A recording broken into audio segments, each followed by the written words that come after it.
আপনারা যদি শুনলেন আজকে তাদের একজন এমপি গদ্দার এমপিকে জিজ্ঞেস করা হয়েছে, এমপি লবি আবার বলছে, গদ্দার লবি যেটা, গদ্দার লবি বলছে ভাই আমরা এনসিপিআই, ওরা কি আমরা জানি না। ব্যাপারটা বুঝলেন? তা এমপি জানে না, ওরা বলছে ওরা পার্টি। তা ওরা যদি পার্টি হয় তাহলে পার্টির এমপি তো তার এমপি থাকে, right or wrong? Right or wrong? তা এমপিরা বলছে আমরা এনসিপিআই, আমরা ন্যাশনালিস্ট চোর পার্টি অফ ইন্ডিয়া, বা কি একটা সিটিজেন, কি নাম জানি, আবার ডেফামেশন করবে, কি নাম, চোর না সিটিজেন, আমি ঠিক শুনলাম না, সিটিজেন, ঠিক আছে, সিটিজেন পার্টি অফ ইন্ডিয়া, ঠিক আছে, একটা। আর এরা বলছে যে না আমরা আসল তৃণমূল, আবার এমপিরা বলছে না আমরা আসল তৃণমূল, ওরা বলছে আমরা এনসিপিআই। এরা একবার প্রথমে বললো, এরা বললো যে না আমরা দিদির সাথে আছি, আমরা শুধু এলওপি করছি, এখন বলছে আমরা আসল তৃণমূল।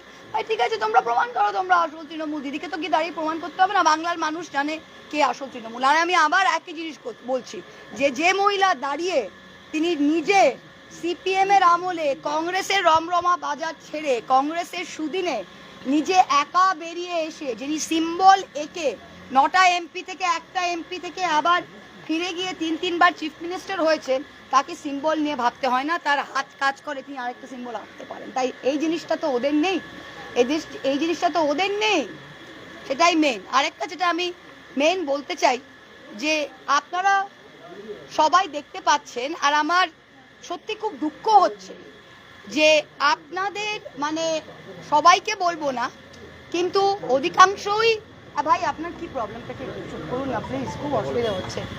আপনাদের অধিকাংশই সব জায়গায় যখন বিজেপির গুন্ডারা, তারা গুন্ডা অ্যাক্ট পাস করেছে, গুন্ডা অ্যাক্ট পাস করার পরের দিনই আপনারা দেখলেন কালীগঞ্জে কি ঘটলো, এবং দলীয় পতাকা হাতে জয় শ্রীরাম বলে কিভাবে তারা মব লিঞ্চিং করছে এবং পুলিশ দেখছে। এখানে তবুও আমি বলবো যে কত মিডিয়া আছে যারা বলছে বিক্ষোভের মুখে তৃণমূলের নেতা। আমি আবার বলে দিচ্ছি, কোনো পাবলিকের বিক্ষোভে আমরা পড়িনি, যারা আসল তৃণমূল কোনো পাবলিকের বিক্ষোভে পড়িনি, এটা বিজেপির নোংরামি, তাদের বদমাইশি, আর আমরা এটাতে ঢুকবো না। আমার প্রশ্ন একটাই, যারা 20 জন এমপি গদ্দারি করেছে, যেই 65 জন এমএলএ গদ্দারি করেছে, তাদের কেন কেউ কিছু ছুটছে না? তারা কেন সব এলাকায় ঘুরছে আরামসে? যদি কোনো সেটিং, যদি কোনো ডিল নাই হয়, তারা বলছে আমরা স্বেচ্ছায় ভালোবাসায় গেছি, এনসিপিআই এর ভালোবাসায় 20টা এমপি আজকে এনসিপিআই জয়েন করেছে, যে দলের কোনো অস্তিত্ব নেই, যেটা রেজিস্টার্ড কিন্তু আনরেকগনাইজড। আজকে সেই 20 জন এমপি এই এনসিপিআই তে গেছেন, এই 20 জন এমপি, তাদের তো কোনো বিক্ষোভের মুখ হতে হচ্ছে না কেন? কেন? যদি পাবলিক ক্ষিপ্ত হয় তাহলে পাবলিক তো তাদের উপর ক্ষিপ্ত হবে, কারণ পাবলিক তো ভোট দিয়েছে তৃণমূলকে, তোমরা তৃণমূলের ভোটটা নিয়ে একটা অস্তিত্বহীন পার্টিতে চলে গেছো। তাই সেটিংটা বুঝতে পারছেন? সবাই বুঝতে পারছেন তো? 65টা এমএলএ তারা দাঁড়িয়েছে। চাপড়ার জেব্বের শেখ, চাপড়ার জেব্বের শেখ যে 2021 সালে দলের বিরুদ্ধে ফুটবল চিহ্নে দাঁড়িয়েছিল, তাকে দলের পুনর্বাসন করে, তাকে কত কিছু করে পুনর্বাসন করে রুকমানুর রহমানকে পলাশীপাড়ায় সরিয়ে তাকে টিকিট দেওয়া হয়েছে চাপড়ায়। চাপড়ার মানুষ তৃণমূলকে ভোট দিয়েছে। যদি চাপড়ার মানুষ জেব্বের শেখকে ভোট দিত তাহলে 21 সালে ফুটবল চিহ্নেই তোকে জেতাতো, ঠিক কিনা? 21 সালে ফুটবল চিহ্নেই তো জেতাতো।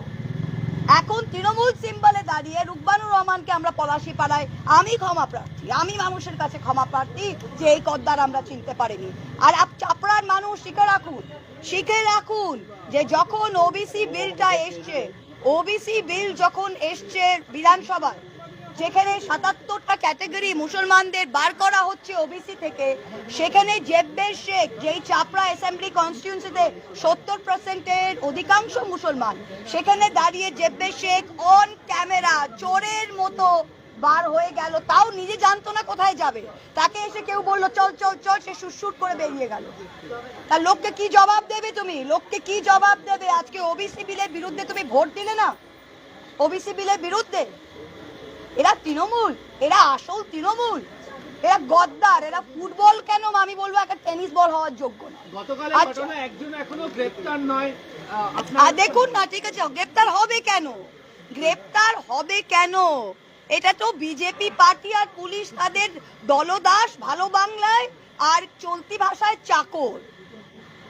তো চাকর কি নিজের প্রভুকে, দাস কি কোনোদিন প্রভুকে কোনোদিন জেলে ঢোকাবে বা অ্যারেস্ট করবে? এটা তো প্রকৃতির নিয়মের বাইরে। বেতনভুক্ত করবি। কালকে তো আপনারা সবাই দেখলেন যে কি হচ্ছে, আর ওরা ভাবছে যে আমরা দাঁড়িয়ে যাবো। আমি তো বললাম লাস্ট পার্সন স্ট্যান্ডিং। ওরা কি চায়? ওরা চায় যে অভিষেকের ওপর বিজেপি এটা করলো, এখন মহুয়ার ওপর করবে আর মহুয়া এলাকায় আসবে। 100 বার যাব।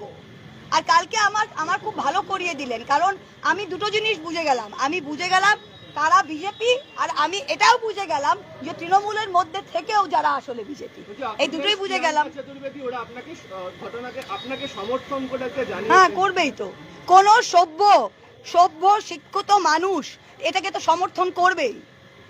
কোন সভ্য শিক্ষিত মানুষ তো আমাকে সমর্থন করবেই। কোন সভ্য শিক্ষিত মানুষ পৃথিবীর কোন সমাজে, কোন দেশে এই বিজেপির অশিক্ষিত চ্যাংড়া গুন্ডারা বাইরে দাঁড়িয়ে আছে আর in full view of camera mob lynching করছে, 4 ঘন্টা উপরে কাউকে রাখছে, এটা কি সমর্থন করা যায়? যখন হবে আপনাদের জানিয়ে দেবো। আরেকটা জিনিস আমি তো বললাম যে আপনারা বাংলার রায়, আপনারা বাংলা জিতেছে, আপনাদের মতো জয় নাকি কারো হয়নি। আপনার বাংলার মন, বাংলার প্রাণ, বাংলার বায়ু, বাংলার জল সবকিছু জিতে গিয়েছেন বিজেপি। তাহলে এত ভয় কেন? এত ভয় কেন? এখন ভয় কেন?